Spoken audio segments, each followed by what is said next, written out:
Hello everyone, welcome to my channel. ASI steno के physical और medical चल रहे हैं। जैसे कि कल बहुत सारे बच्चों का फिज़िकल हो चुका और उनका आज मेडिकल हो रहा है।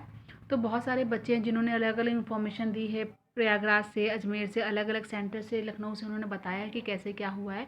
तो वही डिटेल मैं आपको बताना चाहती हूँ, क्योंकि यहाँ पर सबसे एक मेन रीज़न आ रहा है जिसमें इलाहाबाद में भी 6-7 बच्चे आउट हुए, बाहर किए गए हैं, और लखनऊ में भी 3-4 बच्चे किए गए। मतलब कि एएसआई स्टेनो जिसमें बच्चों ने स्टेनो पास करी इतनी मुश्किल से, उन्होंने अपना एफर्ट किया और पास किया, लेकिन फिर भी यहाँ पर उनको एक लास्ट में एक निराशा देखने को मिली। वो हाइट हाइट की वजह से यहाँ पर बच्चों को बहुत निकाला गया है। तो आप लोग हाइट पे ज़रूर फोकस करना। वहाँ पर जब आप जाओगे तो आप बिल्कुल सीधे खड़े होना, क्योंकि वहाँ पर आपको वो नहीं बोलेंगे कि सीधे खड़े होना है कि तिरछे खड़े होना। आप बिल्कुल अपना बॉडी पोस्चर बिल्कुल सीधे रखना, जिससे कि आपकी हाइट सही निकले, क्योंकि यहाँ पर बहुत सारी गर्ल्स भी हैं जो हाइट में 3-4 गर्ल्स भी बाहर निकाल दी गई हैं।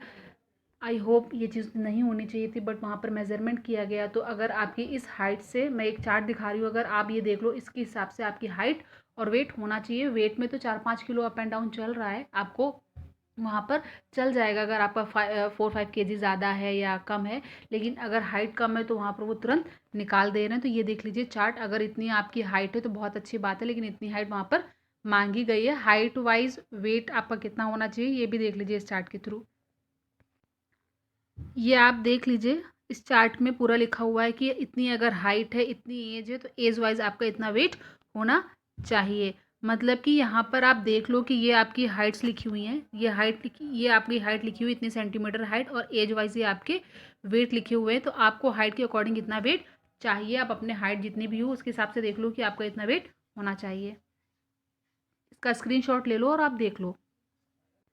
सबसे ज़्यादा यहाँ पर अगर जो मेल जनरल ओबीसी से बिलोंग करते तो उनकी 165 सेंटीमीटर हाइट चाहिए, और उनका बिना फुलाए सीना उनको 77 चाहिए, और 5 सेंटीमीटर उनको फुलाना होगा।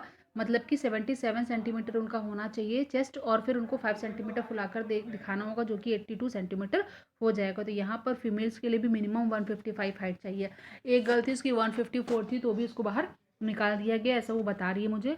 बाकी यहाँ पर अगर कोई एसटी से बिलोंग करता है या किसी और कैटेगरी, ये मतलब और किसी रीजन से बिलोंग करता है, जैसे कि गोरखास, डोगरास, मराठास, सिक्किम, नागालैंड, अरुणाचल प्रदेश, तो वहाँ पर उनकी हाइट अगर 150 है तो चल जाएगा। बाकी एसटी की फीमेल्स है तो उनकी भी 150। लेकिन अगर कोई भी फीमेल जनरल ओबीसी ईडब्ल्यूएस से बिलोंग करती है तो उसकी 155 हाइट होनी चाहिए। इसी तरीके से मेल्स में भी अगर कोई एसटी है तो उसकी 162.5 है तो चल जाएगा। लेकिन अगर वो जनरल ओबीसी ईडब्ल्यूएस से बिलोंग करता है तो उसकी 165 हाइट होनी चाहिए। और हाइट के अकॉर्डिंग यहाँ पर देख लो, चेस्ट भी दिया है कि जनरल ओबीसी ईडब्ल्यूएस को 77 चेस्ट चाहिए होगा, और एसटी को 76 सेंटीमीटर चेस्ट चाहिए, जो कि 5 मीटर उनको फुलाकर 5 सेंटीमीटर उनको फुलाकर दिखाना होता है। यहाँ पे 5 सेंटीमीटर इंच वो आपका सीना फुलवाकर वहाँ पर देख रहे हैं। यहाँ पर फिजिकल में कुछ नहीं हो रहा, बस हाइट वेट मेजर किया जा रहा है, और मेल्स का चेस्ट भी देखा जा रहा है कि उनको एक्सपेंड करके चेस्ट दिखाना होगा 5 सेंटीमीटर। बाकी यहाँ पर फिजिकल में सिर्फ इतना ही हो रहा है, और बाकी आपके डॉक्यूमेंट्स देखे जा रहे हैं। आपको सारे डॉक्यूमेंट्स लेकर जाने हैं, क्या क्या लेकर जाना है मैं आप लोग को पहले ही बता चुकी हूँ। यहाँ पर क्रूशियल डेट को लेकर बहुत सारे लोगों का डाउट आ रहा था कि अगर मेरा क्रूशियल डेट का नहीं था तो मैं क्या करूँ।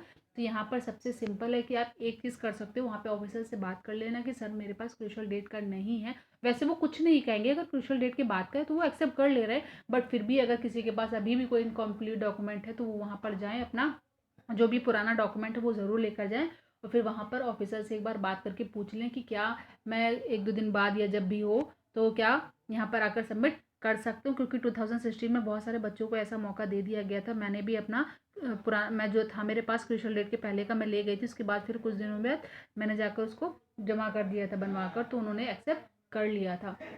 लेकिन यहाँ पर मैं आपसे यही बोलना चाहूँगी कि आप लोगों को मैं बार बार बोल भी रही थी आपके डॉक्यूमेंट्स पहले से ही रेडी रख लो, पहले से ही रेडी रख लो। तो आप लोग अपना वही 10th की मार्कशीट, 12th की मार्कशीट, पासिंग सर्टिफिकेट, अपना आईडी प्रूफ, आधार कार्ड, और 4-5 फ़ोटोज़, बाकी अपना कास्ट, डोमिसाइल, सेंट्रल का, ये सारी चीज़ें लेकर जाना। अपनी कुछ फोटोग्राफ्स भी, वहाँ पर आपका सिर्फ डॉक्यूमेंट वेरिफिकेशन के समय आपके डॉक्यूमेंट्स देखेंगे। फिजिकल में यही हो रहा है। बाकी आज सिर्फ एक दिन में बच्चों ने बताया कि उनका फिजिकल और डॉक्यूमेंट हुआ है, और नेक्स्ट डे के लिए उनको मेडिकल डेट मिली है। तो बहुत सारे बच्चे हैं जिनका आज मेडिकल हो रहा है, तो वो अभी शाम को रिव्यू देंगे किस तरीके से उनका मेडिकल हुआ है, मेडिकल में क्या क्या चेक किया गया। तो मैं आपको अपडेट करूँगी। प्लीज़ चैनल को सब्सक्राइब कर लीजिए जिससे कि और भी फर्दर डिटेल्स मैं आपको प्रोवाइड कर सकूँ। Thank you for watching. Please like share and subscribe my channel.